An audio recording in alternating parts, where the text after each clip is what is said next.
মাত্র ১২০ পৃষ্ঠায় এই গণঅভ্যুত্থান তো দূরের কথা, আমার নিজের একান্ত ব্যক্তিগত আমার চোখে জুলাই মানুষের সামনে উত্থাপন করাটা সম্ভব না। সেটাকে সেই জায়গা থেকে আমি বলবো এটা একটা ব্রিফ, এটা ছোট বর্ণনাই। আর আমি এটা লিখে রাখলাম কেননা আমি যাতে ভুলে না যাই, আরো ভবিষ্যতে সময় পেলে এটার পরবর্তী সংস্করণে হয়তো সময়রেখাগুলো ধরে ধরে আরো ডিটেইলগুলো লিখতে পারবো, আপনাদের সামনে উত্থাপন করতে পারবো।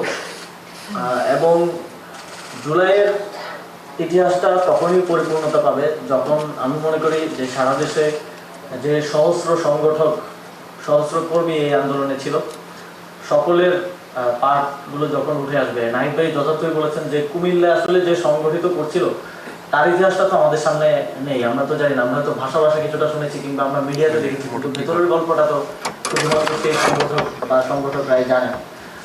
এবং রংপুরে যে সংগঠিত করছিল, এভাবে সারা দেশে যারা সংগঠিত করেছে, যারা আন্দোলন করেছে কিংবা যারা ফেসিলিটেট করেছে নানাভাবে, এবং আরো অনেকে আছে যারা পেছনের রূপকার, পেছনে থেকে সহযোগিতা করে গেছেন। হয়তো তাদেরও দুই একটা গ্রুপের কথা আপনারা জানেন, কারণ সেগুলো লেখা হয়েছে সোশ্যাল মিডিয়ায় কিংবা ইয়েতে এসেছে, সার্ফেসে এসেছে। কিন্তু এরকম অন্তত 10টা-15টা গ্রুপ আছে যারা পেছন থেকে সহযোগিতা করে গেছেন। এমন অনেকে আছে যারা চান না তাদের নামগুলো আমরা নেই, তাদের প্রফেশনালিজমের কারণে কিংবা তাদের জবের কারণে।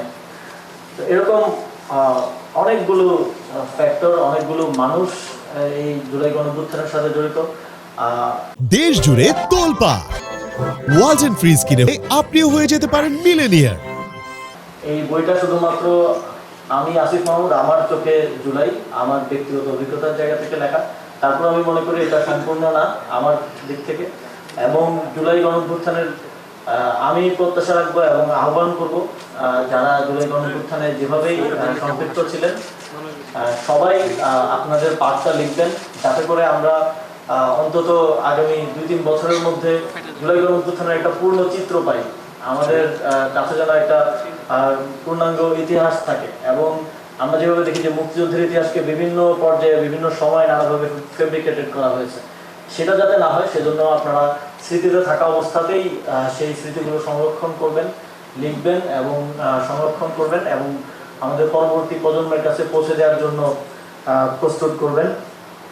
আমি বিশেষভাবে ধন্যবাদ জানাতে চাই আমাদের মাননীয় প্রধান উপদেষ্টা ডক্টর মোহাম্মদ ইউনূস স্যারকে আমি যখন বলেছি যে স্যার ভূমিকাটা আপনাকে লিখে দিতে হবে, স্যার সাথে সাথেই রাজি হয়েছেন। আমি একটা খসড়া করে দিলেও স্যার নিজেই বইটা, ওই পাণ্ডুলিপিটা স্যারকে আমি দিয়েছিলাম, স্যার পিডিএফটা পড়ে স্যার সময় নিয়ে সেটা নিজের হাতে লিখে দিয়েছেন। সেই জন্য স্যারকে ধন্যবাদ জানাতে চাই, এত ব্যস্ততার মাঝেও তিনি সহযোগিতা করেছেন।